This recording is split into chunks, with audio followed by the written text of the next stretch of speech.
Well, hello there, and welcome back to Hermitcraft Season 10. Kind of. Today, I'm back on the Hermitcraft Season 10 world download, adding on to another Hermit's base, and my victim of today is Mr. TangoTek, none other than the Redstone Master himself.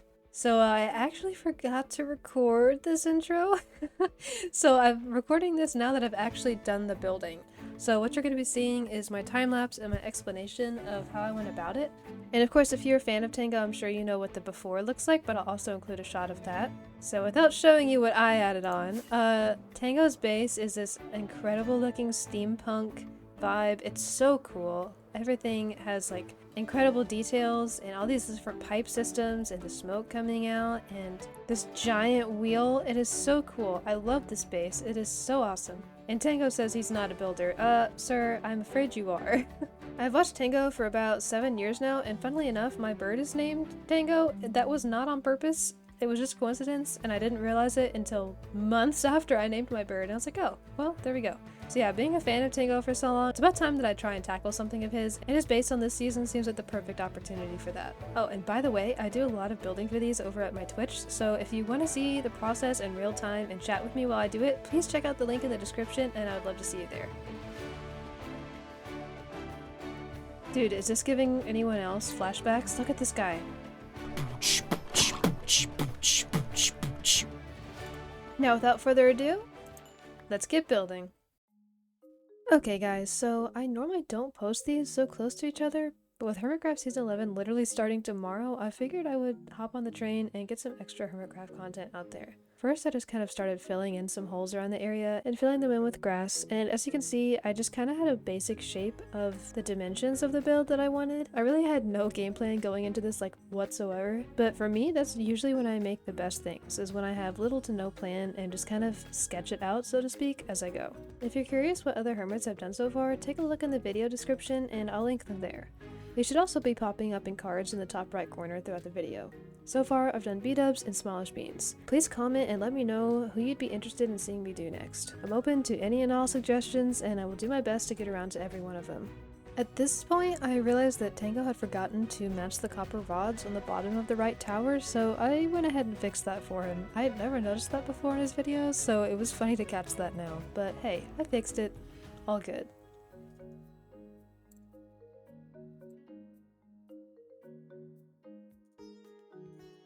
I was so excited to get started on this build because I love the steampunk aesthetic and I've never tried it before, so I was eager to learn something new. I used a lot of the blocks from the palette that Tango used for his towers, so you can see on the sides there, so that way it would really blend in and it looked like it belonged as the part of the build.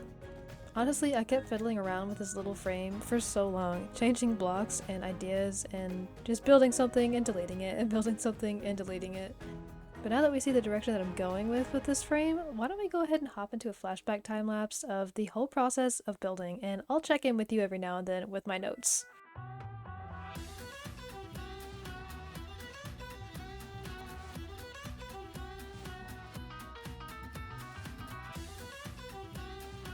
Whoa guys, my first flashback time-lapse, aren't you proud?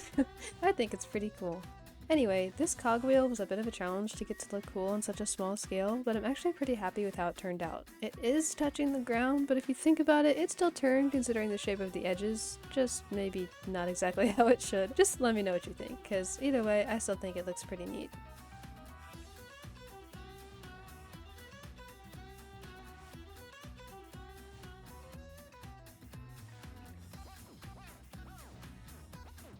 So here I just started filling in the floor, and on the outside there is where my part of the build attached to, and at first I started making it into a room and then I realized, wait, if this is a storage building, why would there be a door into it like that, or literal lava? So I just closed it off and ended up making it match the rest of the building surrounding it. Nothing big, just making it look like it belonged while also closing off my part of the build. Mail light is on. Oh. Final note by Korean. Hey, you've got mail. Look after my base for me, okay? Try fishing up a mending with Rodney. I'm sure it won't take you as long as it did for me. Thanks for watching Season 10. You know what?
Okay guys, so final thoughts. We are at the end of the video and I am very happy with this. I think this might be my favorite that I've done so far. I mean, we're only on episode 3, but still, I really like this quite a lot. I think it fits in really well and I feel like it blends in with his base really well. Give it the old fly around. From the top, it looks very bright, obviously, because of the lava or whatever, but otherwise, I think it looks really good. I've never tried to build a cogwheel of all things, so that makes me pretty happy with this. I like it quite a lot. And then around the corner here, I wanted something extra to do, just kind of random, and so I found this tower that he has that has these doors here, and previously, as you saw, it just was kind of an open space connected to the farms inside this building. I added very basic, very easy interior just so that it would have at least something. And I took Tango's armor from the shulker box he left at the end of season 10 and put it on this armor stand along with his tools as well. I thought that was kind of cute to at least just have them there as a little memorial. And then if we come in here, we have beast discs, because I'm not sure why there's 2 lava chickens, but I thought that was just kind of funny. And then there's a lantern up at the top, and then I built some of these pipes on the inside. So not much, but it's more than it was before, so at least it's something. The copper lights, and then storing some iron. The rails here kind of look like they're holding them down into place. So yeah, better than it was. So I'll count it. This video was so fun to do. I had fun starting it on stream, editing the extra parts, recording extra parts off stream. It was all just a blast, and I'm really loving doing this series, so please let me know any of your suggestions, and of course critiques, any constructive criticism or compliments or whatever you have about this. I would love to hear them. I respond to every comment, so please let me know what you think, as well as who you'd like to see me build next. Though I didn't add much, I hope I did Tango some justice by adding a little something and fixing a few holes that I found along the way. Okay, I think that is it for now. I hope you had a good time watching. Have a good rest of your day. See you soon, and happy building.